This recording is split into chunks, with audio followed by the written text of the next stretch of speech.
we're starting the finance committee meeting December 5th right now. And David Chandler has agreed to be the minute taker. So I'm going to call it to order at 10:02. And can we have a roll call? This is Sue Lentz. Foss. Daryl Foss. Stephen Vetter. Dave Chandler. Sue Grouse.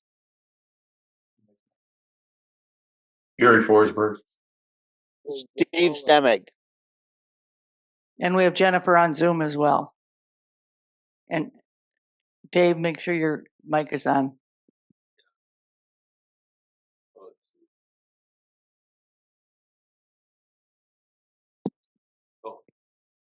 Testing. Okay. So we have a full quorum. Everyone is here.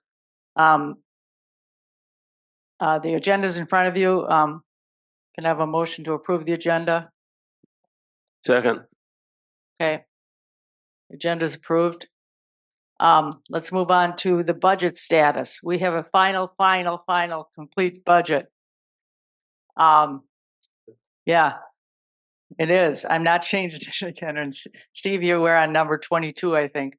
November 19th, the board did a final approval after the HUD approval because we got new news on the taxes, if everyone remembers. So we have a deficit budget of about $15,000. HUD did not make us get a reapproval because we did not change the carrying cost. So that was one step we didn't have to do, but we are flowing that through. That this new deficit budget is on the website, and it is the budget that we will be tracking to next year on a month-to-month basis. I would just, as a side, I worked with our accountant, Monica, from Ebenezer, to tweak a little bit of that monthly slicing of the budget. She had some items that were just pure, 1/12 every month, and I adjusted them based on contracts, basically, that increased in April or whatever. So the lower amount in the first month. So the monthly actuals will track closer to the budget. Something that she was able to do for us. Are there any questions on the budget? It's up on the website for anyone that wants a hard copy or just wants to refer to it at any time. Just like our monthly financials are up, we put up as soon as possible every month. And right now, of course, we just have October actuals. This meeting was kind of moved in between November and December typical meetings because of the holidays. So we're reviewing the October financials today. Daryl, do you have any comments on them? No, we're really doing very well. We're actually 5% actual is below budget by 5% on a year to date. So there's no reason to believe that that's going to change in the next, November, 2 months, December. Yeah. So we're really in very good shape this year on the budget versus actual. Yeah, we continue. And that's $57,000 under the budget on net income. And I think we're going to track very close to that at year end. And we didn't have any surprises from the accounting this month as to things being, popping out. Are there any questions on that? And then below operating income, we did earn another $5,300 in interest, and that brings that up to $48,000 year to date. Hi, this is Jennifer. Yes. I just wanted to let you know that, I will be putting in the reserve request for the end of the year.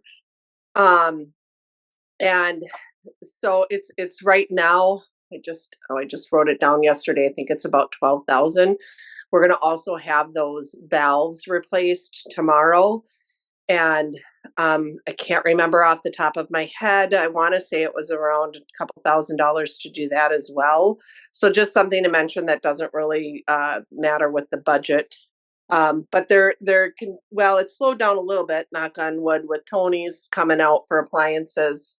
But those will be coming through for November. There were quite a few. But a lot of them were the, $200 update for the dishwasher. Some weren't, but but I don't see it making a huge change in the budget, but just something to mention that that will be coming through for the November numbers. Okay, thanks. So your reserve request is going to include those valves? Yes, I believe so. If that's what, if you want to, it's replacement valves. So Yeah, that right. you should can be able fit to do that that. in. Yep. Okay, great. Okay, plus. Thanks. Okay, with that, the next item was an update on designated asset reports and the reserve accounts document. First of all, on designated assets report, I have not done anything on that yet, except for I did reach out to our accountant just to make sure that that's a possibility for her to reformat it for us to make it a little clearer for us. And she said within reason she would do that. She just doesn't want it to be something very difficult, especially as she's got a backup accountant when she's out and things. So at the next meeting, I really promise to bring a draft of that for people Sue, to review.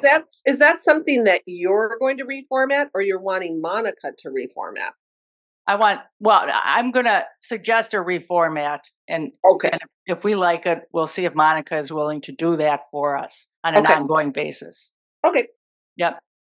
I guess my only comment on that and designated asset report, I think the existing format works pretty good. I really don't know what kind of changes you'd want to make to that, but maybe there are some better changes. But nothing major, just some clarification on some of the okay, titles, etc. So we'll discuss it next time. So today we're going to discuss that refresh of the reserve accounts document that I sent to everyone.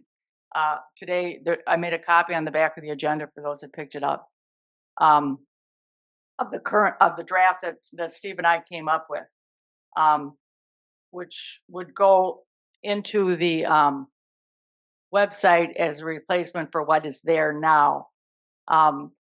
It's just kind of an overview of what these different reserves are, and what they're used for. Now, Gerald had a good comment coming back to us just in an email saying, why do we have the specifics of 2025 in there? And then we got to update it again next month. And I think that's a good catch, especially in the supplemental reserve paragraph. I've got a whole bunch about, what we did in the budget and, what the board, how they changed it with the approval. I'm sorry, what we did in the reserve study, and then the update when we did the budget, because we did not budget any supplemental deposits in the supplemental reserve for 2025. So other than that, can I ask you all for comments on the current draft?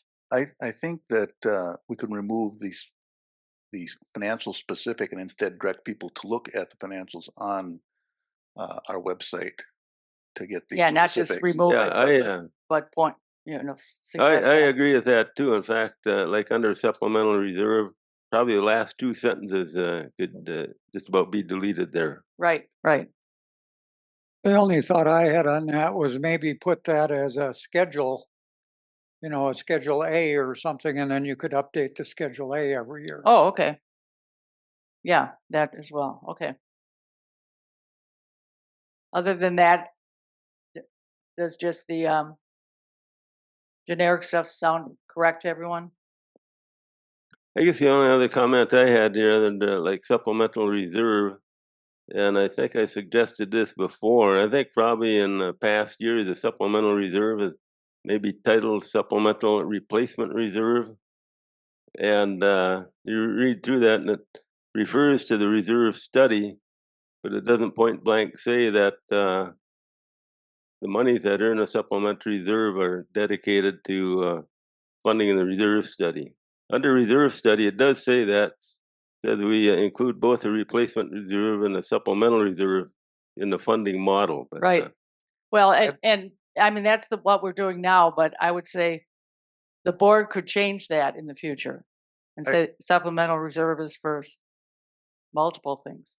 I'd like to speak to that. Mhm. When we came up with this a couple of years ago, 3 years ago, I don't remember when it was, the supplemental reserve, there had been discussion about it, and the thought was that the money in the supplemental reserve could be used for non-replacement reserve things.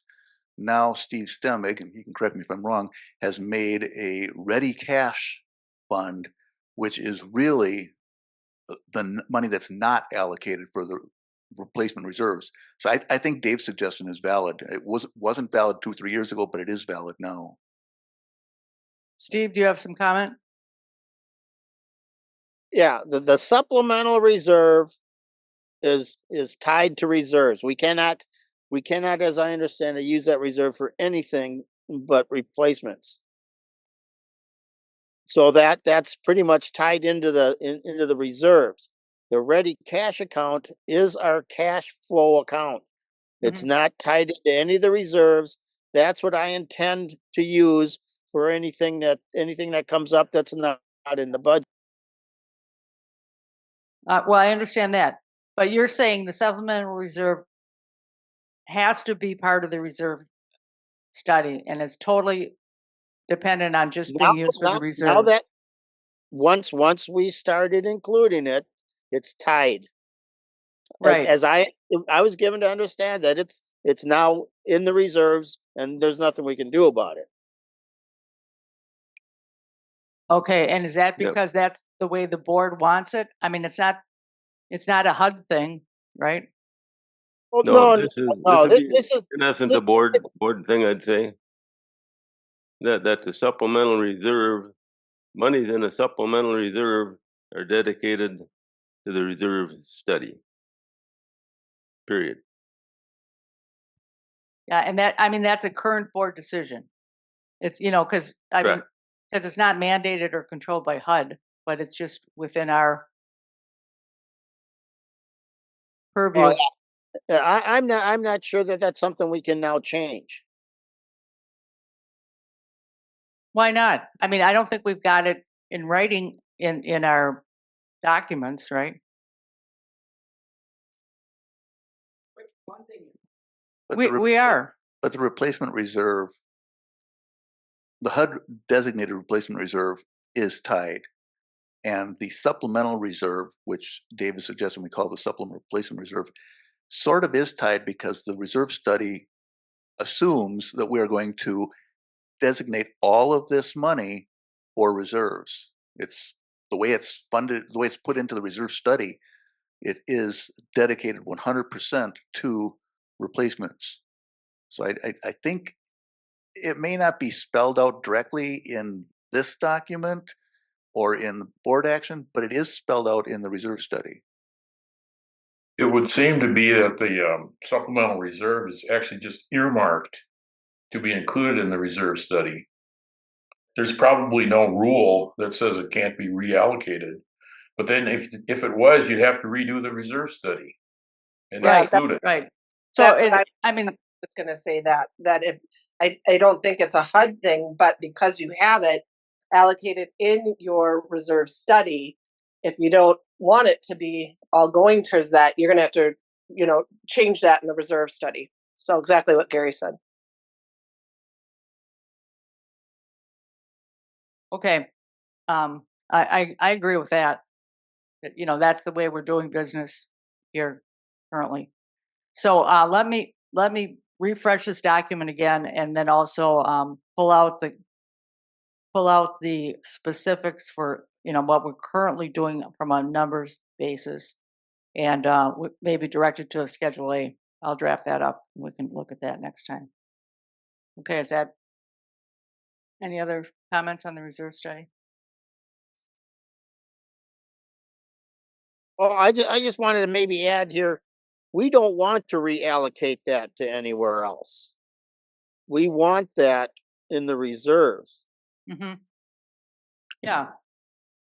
But I mean, that's what we're doing. Yeah, I understand. So, I mean, we should, I should beef that up in the supplemental reserve paragraph. Because it's, we don't really talk to that in that paragraph. We just talk to it down below in the reserve study. So I'll beef that up.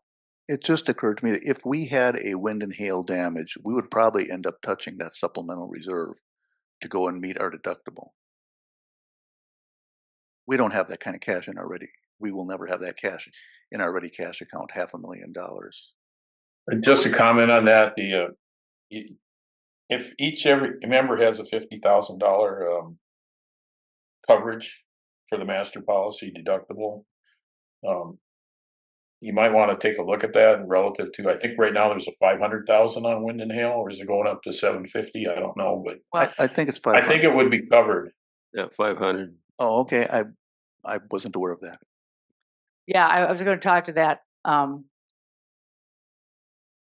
a lower point.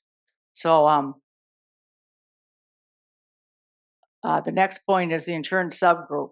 You know, I've got a team of about 5 of us getting together on insurance, and our last meeting was 11/22. We did we tried to do a benchmark survey with all the Ebenezer co-ops. They weren't very forthcoming with their information. I think we got 3 or 4 of them after Jennifer sent emails out to other property managers, I think 2 or 3 times, asking them to fill in their information. But what we have gotten back, and what I've seen from that HOA co-op meeting we go to, is nothing new. It just reconfirms what we're seeing and what our insurance agent is telling us. As far as, there are very few guys out there willing to write policies. Wind and damage is going up often to 2% of the property value versus just $500,000 for the deductible.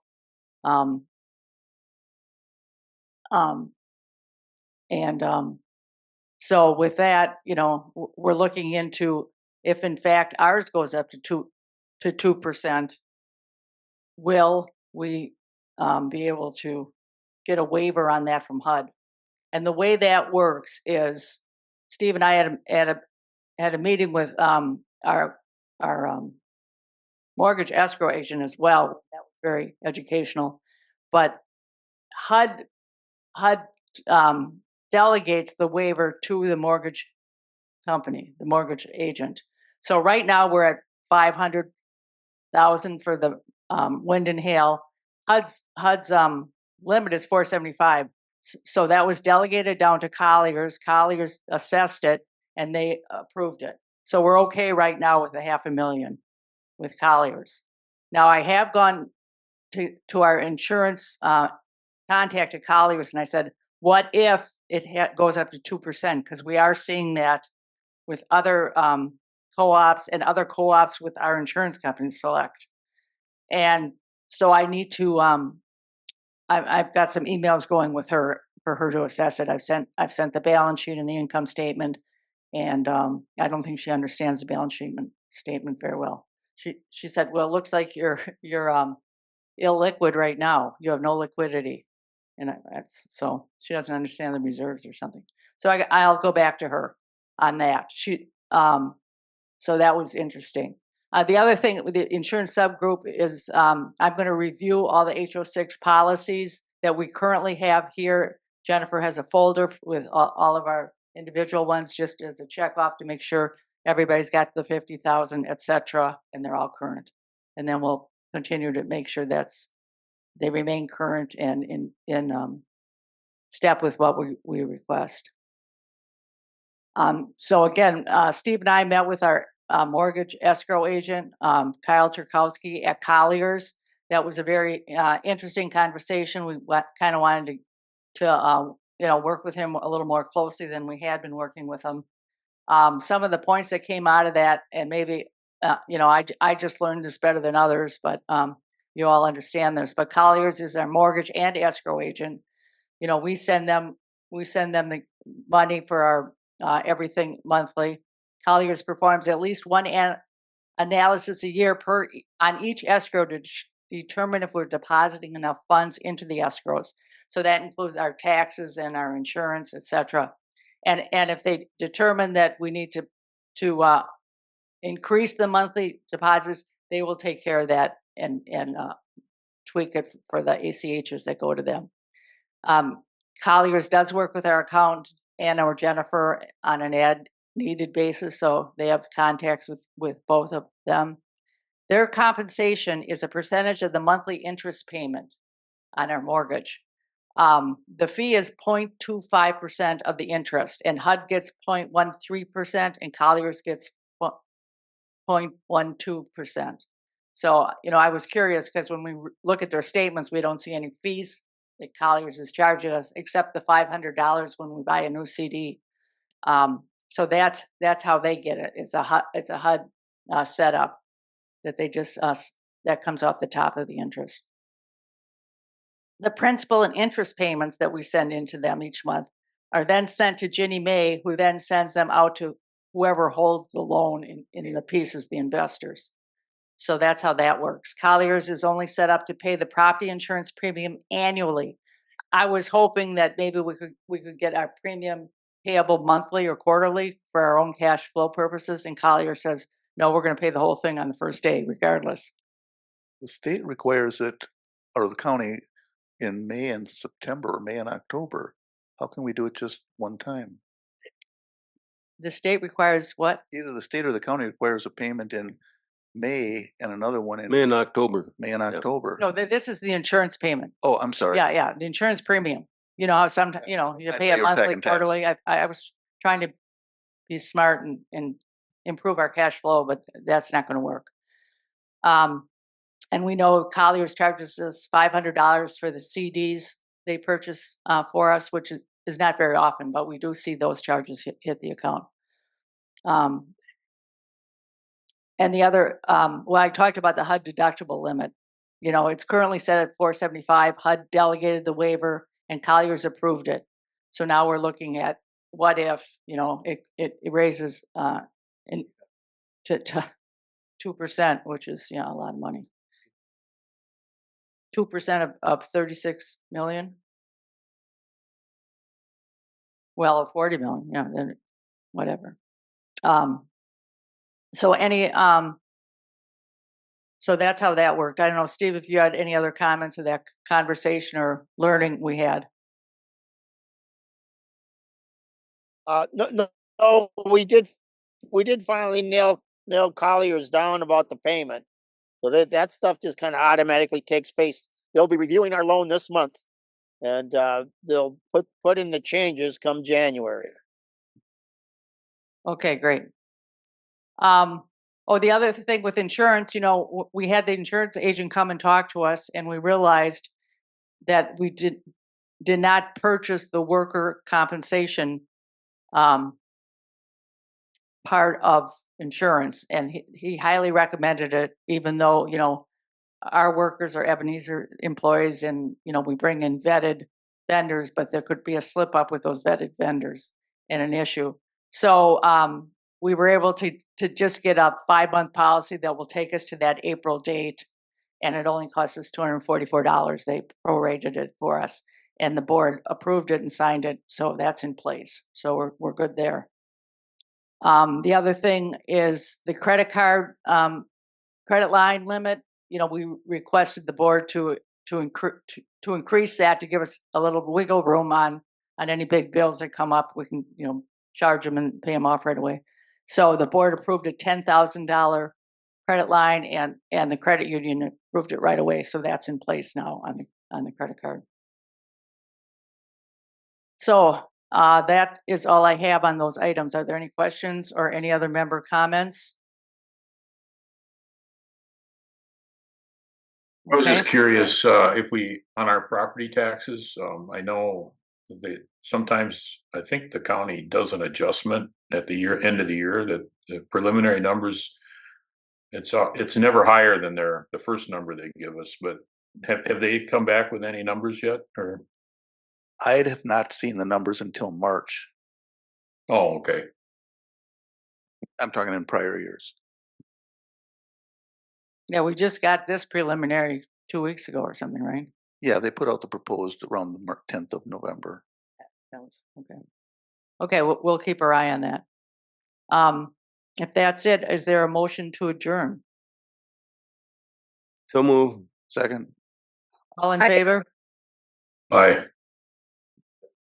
I have one quick request. Oh, Jennifer, yes. I thought I was going to be there, but the carpet is getting cleaned in the great room. So when you are all done with the meeting, if people are there and able to push all of the tables and chairs to one side of the room so they can clean and then they'll move it to the other side, would be great. If not, I can do that when I get No, back. I'm not doing that. Well, Steve, you can't because you're in Disney World having a great time. But if people can do that, that would be very helpful and appreciated. Okay, a one-off. We will do that, Jennifer. Thank you. Okay, motion to adjourn. All in favor? Aye. Aye. Aye. Okay, the meeting is over. Is there any other input from members in the room or on Zoom? Okay, that's it. Our next meeting will be January 23rd, and we'll be able to review both November and year-end financials. Thank you, everyone.